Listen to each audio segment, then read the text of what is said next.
Welcome back to ലേണിനു. IBPS RRB പരീക്ഷകളുടെ notification വന്നിട്ടുണ്ട്.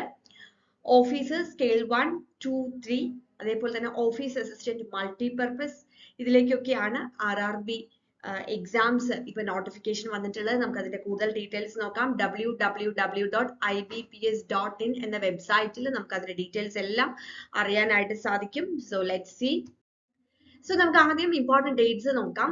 Online registration including edit and modification of application by candidates 7/6/2024 to 27/6/2024. അതായത് June 27 വരെ നമുക്ക് അപ്ലൈ ചെയ്യാനായിട്ട് സാധിക്കും.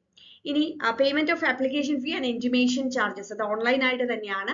അതും നമുക്ക് ജൂൺ 27 വരെയാണ് നമുക്ക് സമയമുള്ളത്. ഇനി പ്രീ എക്സാം ട്രെയിനിങ് അത് ഒരു ചില കാറ്റഗറി ഉള്ളവർക്കാണ്. അപ്പൊ പ്രീ എക്സാം ട്രെയിനിന്റെ കോൾ ലെറ്റർ ഡൗൺലോഡ് ചെയ്യുന്നത് July 2024 pre exam training conduct ചെയ്യുന്നത് 22/7/2024 to 27/7/2024 ആണ്. ഇനി പ്രിലിമിനറി എക്സാം ഇതിൽ പ്രിലിമിനറി എക്സാമും മെയിൻ എക്സാമും ഉണ്ട്. അതിന്റെ ഡീറ്റെയിൽസ് ഞാൻ പറയാം. ഏതൊക്കെ എക്സാമിനാണ് പ്രിലിംസും മെയിൻസും വരുന്നത്, അല്ലാതെ ഒരു സിംഗിൾ എക്സാം മാത്രമുള്ളത് ഏതൊക്കെയാണെന്നുള്ള ഡീറ്റെയിൽസ് പറയാം. അപ്പൊ പ്രിലിമിനറി എക്സാമിന്റെ കോൾ ലെറ്റർ ഡൗൺലോഡ് ചെയ്യുന്നത് ജൂലൈ ഓഗസ്റ്റ് ആയിട്ടായിരിക്കും. Which means online examination preliminary examination നടക്കുന്നത് ഓഗസ്റ്റിലായിരിക്കും. ഓക്കെ, ഇനി അടുത്തത് അതിന്റെ റിസൾട്ടും ഈ പറഞ്ഞ പോലെ ഓഗസ്റ്റ് സെപ്റ്റംബർ ആയിട്ട് തന്നെ റിസൾട്ട് ഉണ്ടാവും. മെയിൻ എക്സാമിന്റെയും അതേപോലെ തന്നെ സിംഗിൾ എക്സാം, അതായത് പ്രിലിമിനറി എക്സാം ഇല്ലാതെ ഒരൊറ്റ പരീക്ഷ നടക്കുന്ന പോസ്റ്റുകൾ ഉണ്ട്. അപ്പൊ ആ മെയിൻ എക്സാമും സിംഗിൾ എക്സാമിന്റെയും കോൾ ലെറ്റേഴ്സ് നമുക്ക് സെപ്റ്റംബറിൽ ഡൗൺലോഡ് ചെയ്യാം. അതിന്റെ എക്സാം സെപ്റ്റംബർ ഒക്ടോബർ മന്തിലായിട്ടായിരിക്കും ഉണ്ടായിരിക്കുക. ഇനി officer scale 1, 2, 3 main and single result declaration ഒക്ടോബറിലായിരിക്കും. കോൾ ലെറ്റർ അതായത് മെയിൻ എക്സാം കഴിഞ്ഞാൽ ഇന്റർവ്യൂ ഉണ്ടാവും. ഓഫീസർ സ്കെയിൽ 1, 2, 3 പോസ്റ്റുകളിലേക്ക് ഒക്കെ തന്നെ ഇന്റർവ്യൂ ഉണ്ടാവും. അത് ഒക്ടോബർ നവംബറിലായിട്ടായിരിക്കും നടക്കാം. അതിന്റെ കോൾ ലെറ്റർ ഡൗൺലോഡ് ചെയ്യാൻ പറ്റുന്നത് നവംബറിലായിട്ടായിരിക്കും ഇന്റർവ്യൂ നടക്കുന്നത്. ഇന്റർവ്യൂയുടെ കോൾ ലെറ്റർ നമുക്ക് ഒക്ടോബർ നവംബർ ആയിട്ട് ഡൗൺലോഡ് ചെയ്യാം. ഇന്റർവ്യൂ നടക്കുന്നത് നവംബറിലായിരിക്കും. ദെൻ പ്രൊഫഷണൽ അലോട്ട്മെന്റ് എന്ന് പറയുന്നത് ജാനുവരി 2025 ആയിരിക്കും. അപ്പോ 2025 ഒരു ഏതെങ്കിലും ഒരു റീജിയണൽ റൂറൽ ബാങ്കിൽ നിങ്ങൾ ഒരു ജോലി സ്വപ്നം കാണുന്നുണ്ടെങ്കിൽ അതിനുള്ള തയ്യാറെടുപ്പ് ഇപ്പോൾ തന്നെ തുടങ്ങണം. ഇപ്പോൾ അപ്ലൈ ചെയ്യുക, പ്രിപ്പയർ ചെയ്യാനായിട്ട് തുടങ്ങുക. ഓഗസ്റ്റിൽ നടക്കുന്ന പ്രിലിമിനറി എക്സാം നല്ല രീതിയിൽ അറ്റൻഡ് ചെയ്യുക. അതിനുശേഷം മെയിൻ എക്സാമിന് പ്രിപ്പയർ ചെയ്യുക. മെയിൻ എക്സാം ക്ലിയർ ചെയ്താൽ നമുക്ക് ഇന്റർവ്യൂവിന് അപ്പിയർ ചെയ്യാം. ഇന്റർവ്യൂ കഴിഞ്ഞു കഴിഞ്ഞാൽ ജനുവരിയിലായിരിക്കും പ്രൊഫഷണൽ അലോട്ട്മെന്റ് വരുന്നത്. ഓക്കെ, സോ ഇത്രയാണ് നമുക്ക് ഇമ്പോർട്ടന്റ് ആയിട്ടുള്ള ഡേറ്റ്സ് വരുന്നത്. ടെന്റേറ്റീവ് ഡേറ്റ് ആയിട്ട് നമുക്ക് കൊടുത്തിരിക്കുന്നതാണ്. ഇനി നമ്മൾ പറഞ്ഞു ഇതില് റീജിയണൽ റൂറൽ ബാങ്കിൽ നമുക്ക് ഗ്രൂപ്പ് എ ഓഫീസേഴ്സ് അതാണ് സ്കെയിൽ 1, 2, 3 എന്ന് പറയുന്നത്. ഗ്രൂപ്പ് ബി വരുന്നതാണ് ഓഫീസ് അസിസ്റ്റന്റ് മൾട്ടിപർപ്പസ്. ഓക്കെ, അപ്പൊ ഇതിൽ ഏത് പോസ്റ്റിലേക്കാണെന്നുണ്ടെങ്കിലും നമ്മൾ ഈ പറഞ്ഞതുപോലെ ഓൺലൈൻ ആയിട്ട് അപ്ലൈ ചെയ്യുക തന്നെ വേണം. ഇനി ഓരോ പോസ്റ്റിലും എങ്ങനെയായിരിക്കും അതിന്റെ എക്സാം എന്നുള്ള കാര്യം നമുക്കൊന്ന് നോക്കാം. ആദ്യം ഓഫീസർ സ്കെയിൽ 1 അതേപോലെ തന്നെ ഓഫീസ് അസിസ്റ്റന്റ് മൾട്ടിപർപ്പസ് ഇതിലേക്ക് 2 ടയർ ആയിട്ടായിരിക്കും എക്സാം. അതായത് 2 ഫേസിലായിരിക്കും എക്സാം നടക്കുന്നത്. ഓൺലൈൻ എക്സാം തന്നെയായിരിക്കും. ഒരു പ്രിലിമിനറി എക്സാമും ഒരു മെയിൻ എക്സാമും ഉണ്ടായിരിക്കും. Okay, ഇനി for the post of office assistant multi-purpose, candidates who will qualify in the preliminary exam and shortlisted will have to appear for main exam. അപ്പോൾ ഓഫീസ് അസിസ്റ്റന്റ് മൾട്ടിപർപ്പസിൽ നമ്മൾ preliminary exam എഴുതി അതിൽ short listed ആവുന്നവരായിരിക്കും main എക്സാമിന് പോകുന്നത്.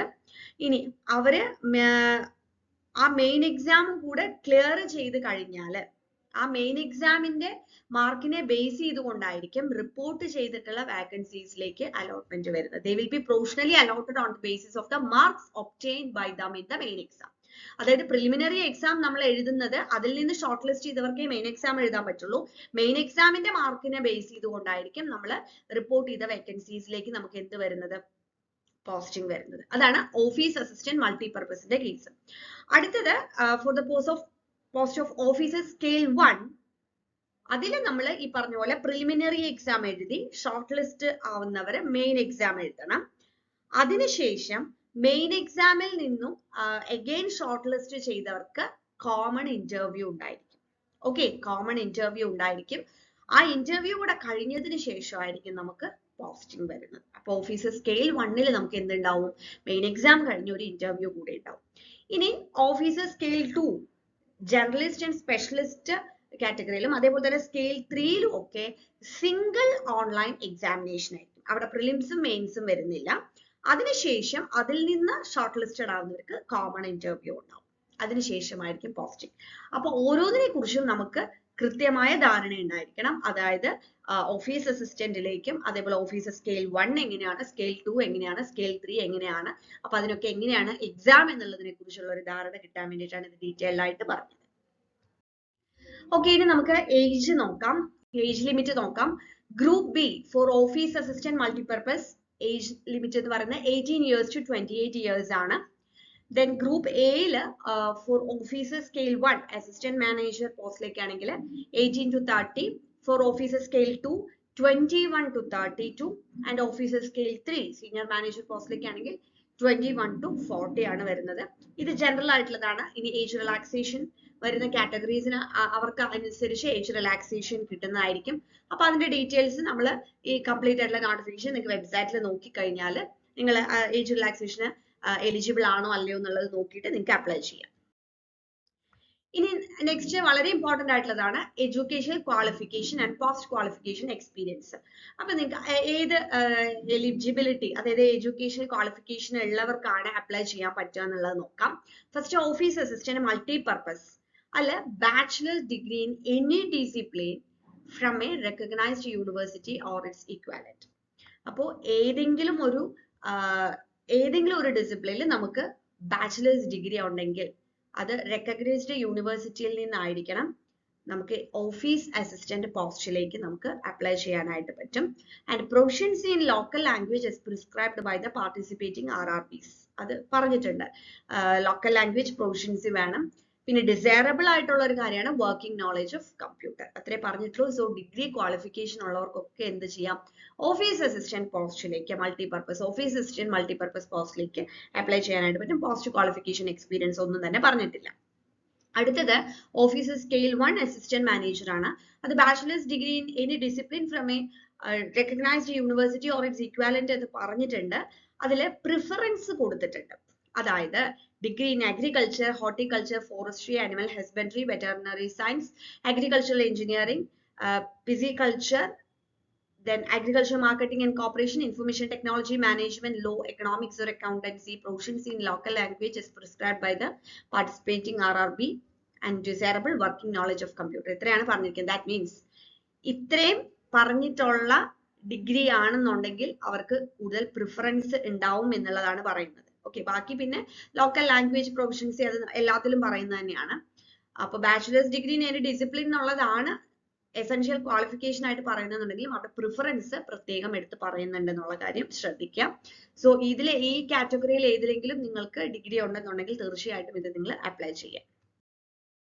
അടുത്തത് officer scale 2 general banking office manager ആണ്. അതിലും bachelor's degree തന്നെയാണ് പറയുന്നത് with minimum of 50% marks in aggregate എന്ന് പറയുന്നുണ്ട്. അവിടെയും പ്രിഫറൻസ് കൊടുക്കുന്നത് degree banking, finance, marketing, agriculture, horticulture, forestry, animal husbandry, veterinary science, agricultural engineering, agriculture related ആയിട്ടുള്ള ഡിഗ്രി, അതേപോലെ തന്നെ information technology management, law, economics and accountancy. So ഇതിനൊക്കെയാണ് ഈ degree ഒക്കെയാണ് കൂടുതൽ പ്രിഫറൻസ് വരുന്നത്. അതേപോലെ തന്നെ ഇവിടെ എക്സ്പീരിയൻസ് ഉണ്ട്. 2 years as an officer in A bank or financial institution. അപ്പൊ എക്സ്പീരിയൻസ് ഉള്ളവർക്ക് മാത്രമേ നമുക്ക് ഈ ഓഫീസർ സ്കെയിൽ 2 പോസ്റ്റിലേക്ക് അപ്ലൈ ചെയ്യാനായിട്ട് പറ്റുള്ളൂ. ഇനി ഓഫീസർ സ്കെയിൽ 2 സ്പെഷ്യലിസ്റ്റ് ഓഫീസർ ആണെന്നുണ്ടെങ്കിൽ അത് വിവിധ കാറ്റഗറികളിൽ ഇപ്പൊ ഇൻഫർമേഷൻ ടെക്നോളജി ഓഫീസർ വരുന്നുണ്ട്. അതാണെങ്കിൽ bachelor degree in electronics communication, computer science, information technology or equivalent ആണ് with minimum 50% മാർക്ക് വേണം. Then chartered accountant CA പാസ്സായവർക്ക് അപ്ലൈ ചെയ്യാൻ പറ്റുന്നുണ്ട്. ലോ ഓഫീസേഴ്സിന് അപ്ലൈ ചെയ്യാൻ പറ്റുന്ന പോസ്റ്റ് ഉണ്ട്. അപ്പൊ അതാത് സ്പെഷ്യലിസ്റ്റ് ഓഫീസർ കാറ്റഗറിയിൽ അതാത് ഡിഗ്രി ഉള്ളവർക്ക് ആ പോസ്റ്റിലേക്ക് അപ്ലൈ ചെയ്യാൻ പറ്റുള്ളൂ. ഇതിലൊക്കെ തന്നെ എക്സ്പീരിയൻസും വേണം. 1 year എക്സ്പീരിയൻസ് വേണം. ലോ ഓഫീസർ ആണെങ്കിൽ 2 year എക്സ്പീരിയൻസും പറയുന്നുണ്ട്. സോ അതിനനുസരിച്ച് എലിജിബിൾ ആയിട്ടുള്ളവർക്ക് അപ്ലൈ ചെയ്യാം. ദെൻ ട്രഷറി മാനേജർ, അതേപോലെ തന്നെ അഗ്രികൾച്ചറൽ ഓഫീസർ, മാർക്കറ്റിംഗ് ഓഫീസർ. അപ്പൊ അതൊക്കെ അതാത് മേഖലകളിൽ ഡിഗ്രി കഴിഞ്ഞവർക്കും അതേപോലെ തന്നെ ഗ്രാജുവേറ്റ്സിനും ഒപ്പം 1 year എക്സ്പീരിയൻസും അതിൽ മാൻഡേറ്ററി ആയിട്ട് പറയുന്നുണ്ട്. അപ്പോൾ അവർക്ക് മാത്രമേ അത് അപ്ലൈ ചെയ്യാൻ പറ്റുള്ളൂ.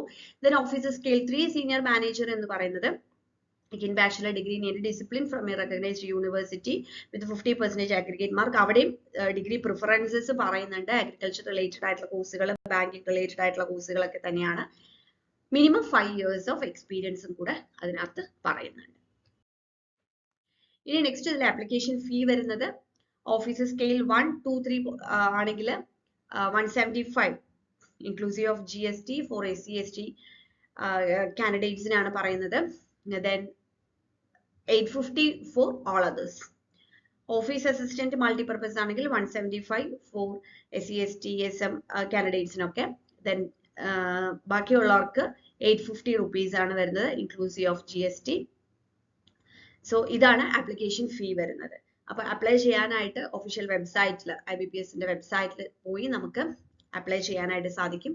ഇനി എക്സാമിന്റെ ഡീറ്റെയിൽസ്, എക്സാം സ്ട്രക്ചർ എങ്ങനെയായിരിക്കും, ഏതൊക്കെ ടോപ്പിക്സ് ആണ് പഠിക്കേണ്ടത്, പ്രിലിമിനറി എക്സാമിന് എന്തൊക്കെ പഠിക്കണം, മെയിൻ എക്സാമിന് എന്തൊക്കെ പഠിക്കണം, അതിന്റെ ഡീറ്റെയിൽസ് എല്ലാം കൂടെ നമ്മൾ അടുത്തൊരു വീഡിയോയിൽ ചെയ്യുന്നതായിരിക്കും. IBPS RRBയുടെ നമ്മൾ ക്രാഷ് കോഴ്സും സ്റ്റാർട്ട് ചെയ്തിട്ടുണ്ട്. ലേണിംഗ് ആപ്പ് ഡൗൺലോഡ് ചെയ്ത് കഴിഞ്ഞാൽ നിങ്ങൾക്ക് കോഴ്സിന്റെ ഡീറ്റെയിൽസ് കിട്ടും. Thank you.